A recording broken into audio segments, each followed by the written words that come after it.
ఇప్పుడు హైదరాబాద్లో ఏం జరిగింది, మేడ్చల్లో ఒక హోటల్లో పనిచేస్తున్నటువంటి వ్యక్తి, ముబారక్ హోటల్ అని ఒక హోటల్లో పనిచేస్తున్నాడు. ఆ హోటల్లో పనిచేస్తున్నటువంటి జయీద్ ఖాన్ అనే ఒక వ్యక్తిని అరెస్ట్ చేశారు. 22 సంవత్సరాల వయసు ఉన్నది జయీద్ ఖాన్కి.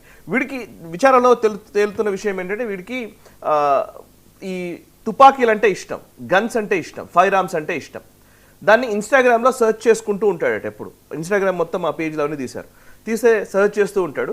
ఇన్స్టాగ్రామ్లో సెర్చ్ చేసే దాన్ని బేస్ చేసుకుని కొంతమంది ఈయనని అప్రోచ్ అయ్యారు, ఎంగేజ్ చేశారు. ఈ ఐఎస్ఐకి సంబంధించిన ఎవరంటే ఐఎస్ఐ ఉగ్రవాదులు ఎవరంటే అబీద్ జాట్, రషీద్. వీళ్ళిద్దరూ ఆ యూపీలో ఘజియాబాద్లో అరెస్ట్ చేసినటువంటి వ్యక్తులు. వీళ్ళకి లింక్ ఉందన్నమాట.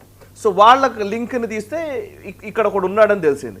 వీడేంటి అని అంటే కనుక వీడిని నిజంగానే వాడికి ఏదో గన్స్ మీద వీటి మీద కొంత ఫ్యాసినేషన్ ఉండడం వల్ల వీడు ఇలా అటువైపు వెళ్తున్నాడు అనుకోవడానికి లేదు. అని అడిగారు పోలీసులు, నువ్వు ఏంటి గన్ల వల్ల లేకపోతే ఏదో ఒక అమాయకుడా ఇది కాదా అని అంటే కనుక ఇస్లామిక్ స్టేట్ కోసం పనిచేయాలన్నది నా లక్ష్యము, అందుకోసమే ఈ పని చేయాలనుకుంటున్నాను అని చెప్పాడు. సో పాకిస్తాన్తో సంబంధాలు నెరపడం కోసం అంటే ఇట్లాంటి వాళ్ళని వీడు ఏం చేశాడు పని అని అంటే కనుక యూపీ సీఎం యోగి ఆదిత్యనాథ్ గారి పిఏ నెంబర్లు, యూపీసీ మినిస్టర్ల నెంబర్లు, యూపీకి సంబంధించినటువంటి కీలక సమాచారం ఏదైతే ఉంటే ఆ సమాచారం అంతా కూడా ఇతను చేరవేస్తున్నాడు. అంటే రెక్కీ నిర్వహించడం, ఎప్పుడెప్పుడు కాన్వాయ్ మూమెంట్స్ ఎప్పుడు ఉంటాయి, మినిస్టర్లు ఎప్పుడు ఎక్కడి నుంచి ఎటుపోతారు, ఎవరు ఎక్కడ ఏ పని చేస్తూ ఉన్నారు.